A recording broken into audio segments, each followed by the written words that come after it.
संताजी भाग 23. व्यक्तिगत मैत्रीपेक्षा राजकीय मैत्री ही वेगळी गोष्ट असते. आपली सोय निस्वार्थ बघून ती होते. महाराज मोगलांचे सध्याचे संबंध तसे होते. दोघे कालचे कट्टर शत्रू, पण आज जानी दोस्त झालेले. तहात अर्ध राज्य गेलं, महत्त्वाचे किल्ले गेले, तरीही खोट्या दोस्तीचा राग आळवणं महाराजांना भाग पडत होतं. आपली दोस्ती खरी वाटावी म्हणून 10 वर्षांच्या शंभूराजांना त्यांनी मोगली मनसब स्वीकारायला लावली.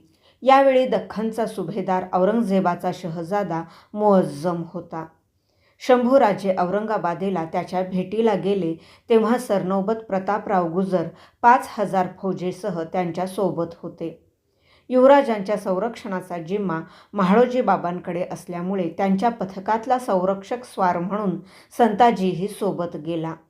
औरंगाबाद हे वैभवशाली शहर मोगलांची दख्खनेतली राजधानी होतं. शहराभोवती उंच पाषाणी कोट बांधलेला. कोटाला अनेक प्रवेशद्वारे होती. फळाफुलांनी विविध चीजांनी नटलेले भव्य बाजार होते.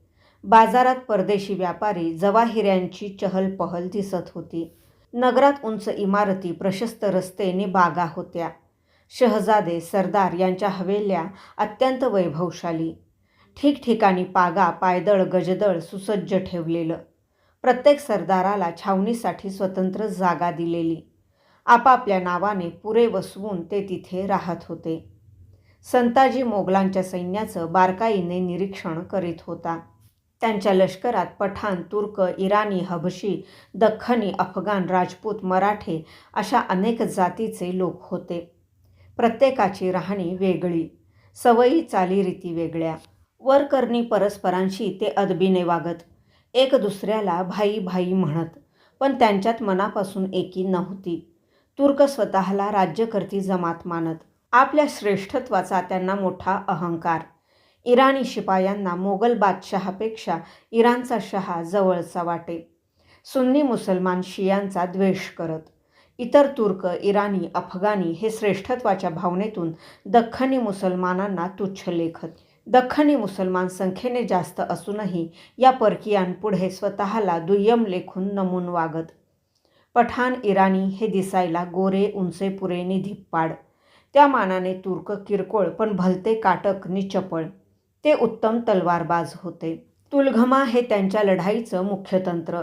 ऐन लढाईत अचानक माघार घ्यायची नि शत्रूच्या मागून डाव्या उजव्या कुठल्याही बाजूने हल्ला चढवायचा अशी ही पद्धत होती.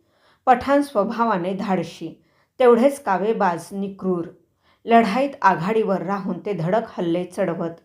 इराणी हे लढाऊपणापेक्षा मुत्सद्देगिरीसाठी प्रसिद्ध होते.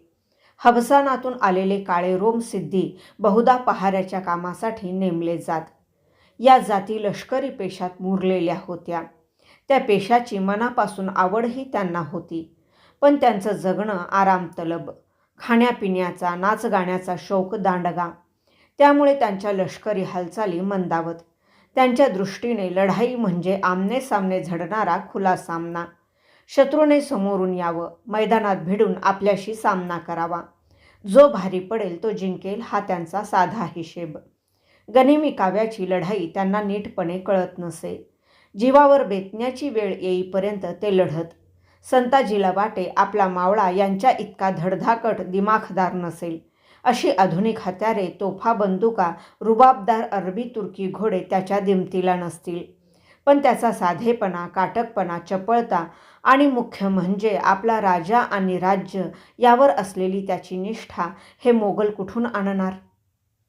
स्वाऱ्या शिकाऱ्या थांबल्यामुळे हंसाजी मोहिते, रूपाजी भोसले, सूर्यराव काकडे, आनंदराव मकाजी, संताजी जगताप या तरुण सरदारांचा कोंडमारा होत होता.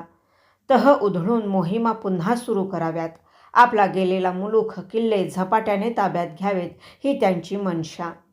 संताजीही कंटाळलेला. लढाया सुरू असत्या तर पराक्रम दाखवून महाराजांचं लक्ष वेधून घेता आलं असतं. औरंगाबादेतला त्याचा एकमेव विरंगुळा म्हणजे धनाजी जाधवाचा सहवास. रोज कुठे ना कुठे भेटून घडीभर बोलल्याशिवाय त्या दोघांना चैन पडत नसे. एक दिवस संताजी वैतागून म्हणाला, माझा कोंडमारा होतोय धनसिंग. कामगिरी करण्यासाठी आपण सैन्यात आलो की तुर्कांच्या वळसणीला असं पडून राहण्यासाठी? मिळतोय तोवर आराम करून घ्या संताजीराव, धनाजी हसून म्हणाला. एकदा कामगिरी निघाली की वैतागून म्हणाल, पुरे ही दौड धावपळ, पळभर सुख हवं, पण त्यावेळी ते मिळणार नाही हे लक्षात ठेवा.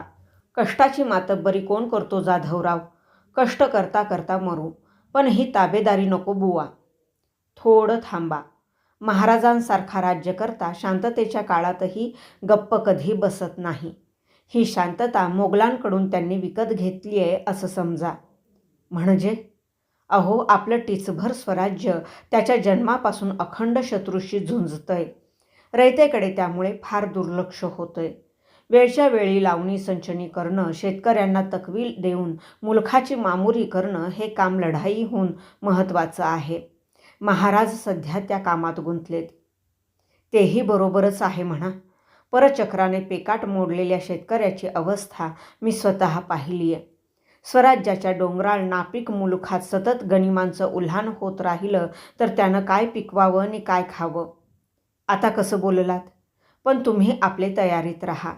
लढाई सुरू झाली की महाराज हं म्हणून ज्या दिशेला बोट दाखवतील त्या दिशेने घोडा दामटा. काय? आणि एक दिवस अचानक महाराजांचा हुकूम आला. संताजीसह म्हाळोजींनी टाकोटाक राजगडाकडे निघून यावं असा. औरंगाबादहून दोघे सड्या स्वारांनिशी दौडत निघाले.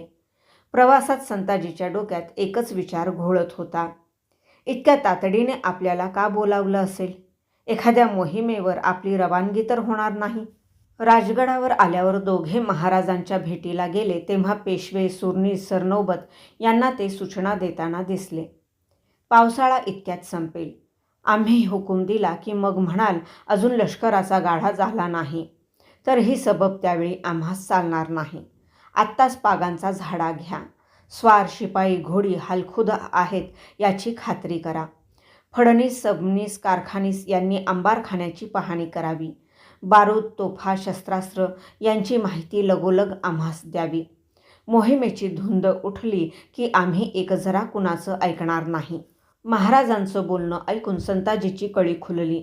नक्कीच कुठली तरी मोठी मोहीम त्यांनी हाती घेतली आहे. त्यात भाग घेण्यासाठीच आपल्याला बोलवलंय असं त्याला वाटलं. सदरेवरून निघताना त्या बापलेकांना महाराजांनी सोबत घेतलं तेव्हा तर त्याची खात्रीच पटली. महाली आल्यावर महाराज काहीशा नाराजीने म्हणाले, 6-6 महिने कुटुंबाची गाठभेट न घेणं हे अति होतंय म्हाळोजी बाबा. तुम्ही रुखसत मागितली असती तर आम्ही ती दिली नसती का? या आकस्मिक हल्ल्याने म्हाळोजी गडबडले. म्हणाले, अलीकडे घरी जाणं झालं नाही हे खरं आहे, पण त्याविषयी आमची काहीच तक्रार नाही महाराज. तुम्ही कसलीच तक्रार करत नाही हीच तर आमची तक्रार आहे. म्हणजे? मी समजलो नाही. महाराज त्यावर दिलखुलास हसले. का कोण जाणे, माँसाहेबांनी तुमच्या कुटुंबाला राजगडावर आणवलंय. तुम्हाला तातडीनं बोलावून घेण्याचा हुकूमही त्यांचाच.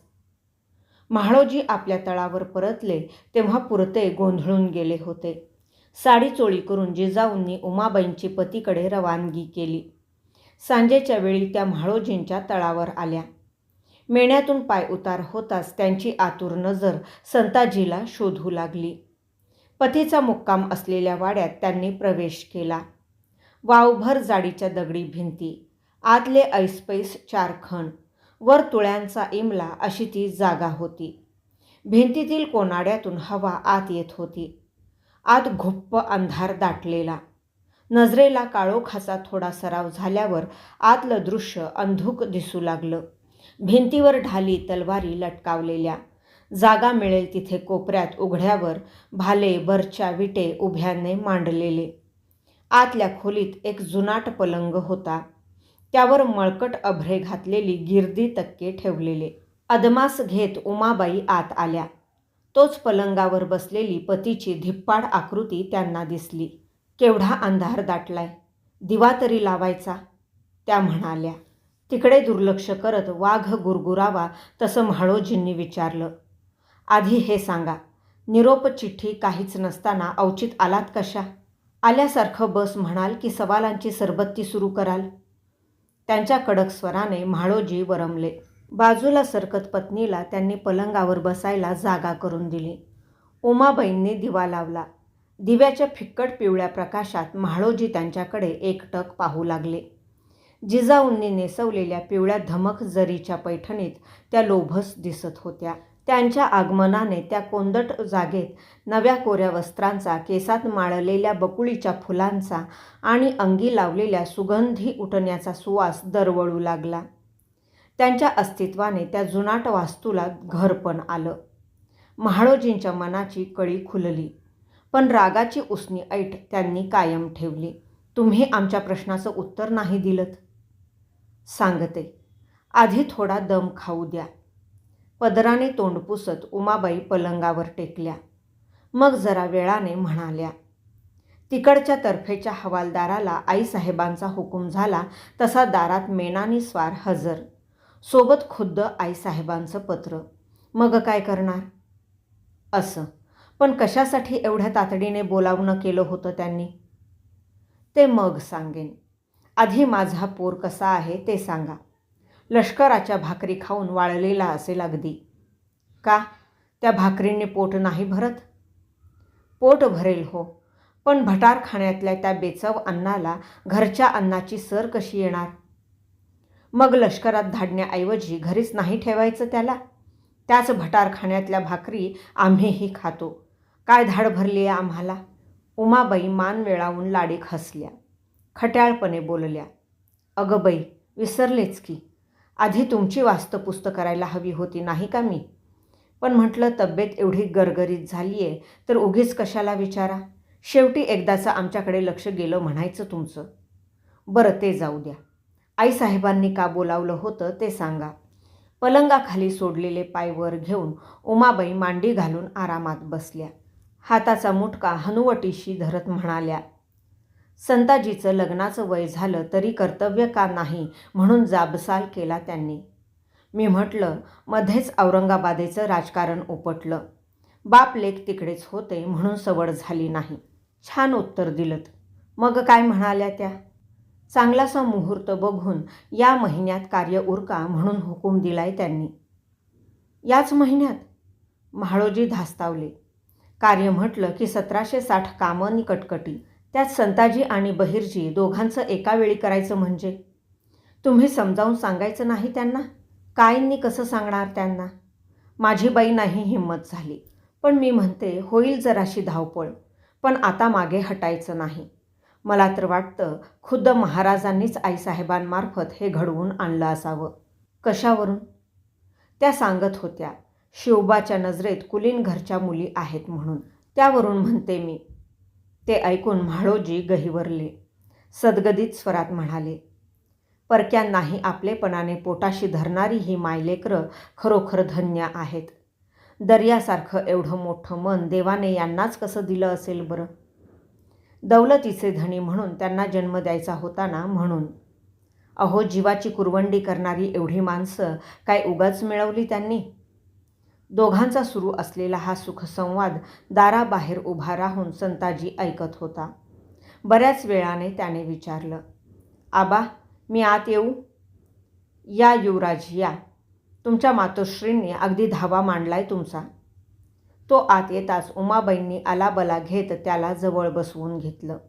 त्याच्या रुंद भरदार पाठीवरून प्रेमानं हात फिरवीत त्या म्हणाल्या, राजांची चाकरी मानवलेली दिसते रे तुला दाजी. चांगला दांडगोबा झालास की. इथे दगदग धावपळ काही नाही. दांडगोबा होईल नाही तर काय? म्हाळोजी बोलले. संताजीने गळ घालत विचारलं, आईसाहेब, आता आल्यासारख्या 4 दिवस राहाल ना इथे? मी लाख राहीन रे, पण त्यासाठी तुझ्या आबांची परवानगी नको का? लष्कराचा नियम मोडेल याची आताच फिकीर पडली असेल त्यांना. छावणीत कबिला ठेवायचा नाही ही इथली शिस्त आहे, नि ती कुणालाही मोडता येणार नाही. ऐकलंस? आता कसली राहतेय मी इथे? मायलेकाला निवांत बोलता यावं म्हणून म्हाळोजी बाहेर निघून गेले. संताजी आईशी भरभरून बोलला. ऐदेपणाने नुसतं बसून राहायचा त्याला कंटाळा आला होता. उमाबाईंनी त्याची समजूत घातली. माणसानं वाट बघायला शिकलं पाहिजे दाजी. हवी ती संधी कधीतरी मिळेलच ना. आपल्या येण्याचं कारण त्यांनी सांगितलं तसा संताजी संकोचला. त्याचं मौन हीच त्याची संमती मानून त्या पुढच्या तयारीला लागल्या. भाग 23 समाप्त.